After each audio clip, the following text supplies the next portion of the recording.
Seeing a weakness in the Republic war effort, Separatist forces carried out a nearly unopposed assault against the shipyard world of Ringo Vinda, seizing the planet's orbital shipyards, which were an asset to the Republic. Understanding that these shipyards could then be used to produce more Separatist warships, the Republic quickly mounted a counteroffensive in an effort to retake the strategically significant world. However, with the Separatists having complete control over the planet's orbital shipyards, which completely encircle the planet, the Republic was facing an uphill battle to retake this world. The Republic objectives in the coming battle were relatively simple: to retake Ringo Vinda and seize it from the Separatists before they could utilize the shipyards there to produce more warships. Meanwhile, the Separatists sought to maintain control of the planet's orbital shipyards while denying the Republic the asset that the shipyards represented. The fleet the Separatists left over Ringo Vinda protecting the valuable shipyards consisted of 5 Providence-class dreadnoughts and 2 Recusant-class light destroyers, as well as a number of infantry and assault vehicles located in the hangars scattered across the shipyards. The Republic assault force, however, was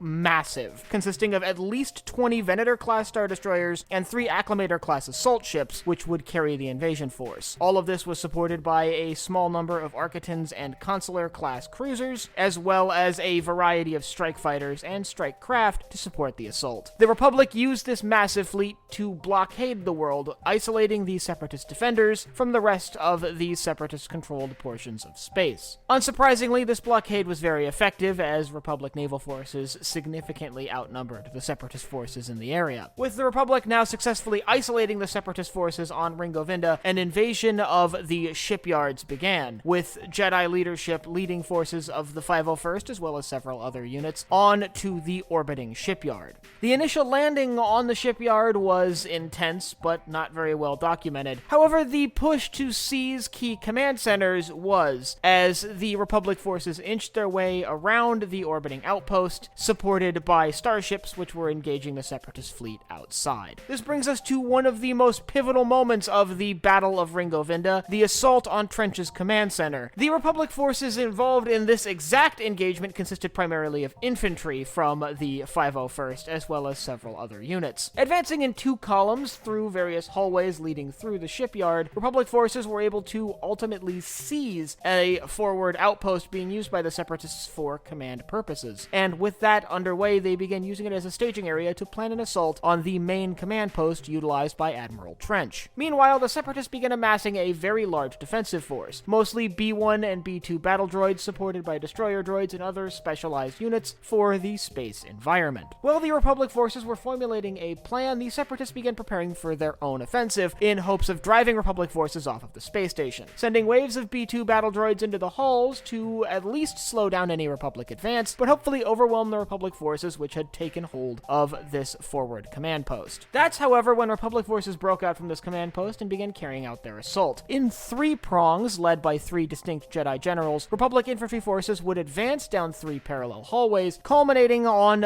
the clearing in front of the command post. This would force the Separatists to split their defensive forces into 3 elements, and would allow the Republic to press the advantage even though they were numerically outnumbered in the ground engagement here. Initially, this assault was going well, with the Republic forces blasting through the units of B-1 battle droids that were dispatched into the corridors to slow down the Republic advance, with all 3 Republic units ultimately being able to converge on that clearing and overwhelm the Separatist defenders. Having significant momentum, Republic forces began advancing closer and closer to the command post. It's at around this time that Admiral Trench called for reinforcements, more Separatist units to be brought up from behind the front line to reinforce his now failing defensive perimeter around his command post. However, it's around this time that a malfunctioning inhibitor chip in one of the clone troopers caused him to prematurely execute his Jedi commander. This distracted Republic leadership operating on the battlefield and caused Republic forces to lose their momentum, long enough for Trench's reinforcements to arrive. A number of destroyer droids and advanced space-capable B-2 battle droids quickly reinforced Trench's defensive forces, and soon Republic forces were finding themselves overwhelmed and being forced to fall back, with a now much larger droid force pressing them back into the hallways and ultimately towards their initial staging area. This retreat didn't stop at the hallways, however. Republic forces were ultimately pushed all the way back into their staging area, where they set up turrets to defend this forward command post and welded the doors shut to prevent Separatist forces from being able to break through into their staging zone. It's at this time that Republic forces begin investigating the malfunction in the clone trooper and planning their next move.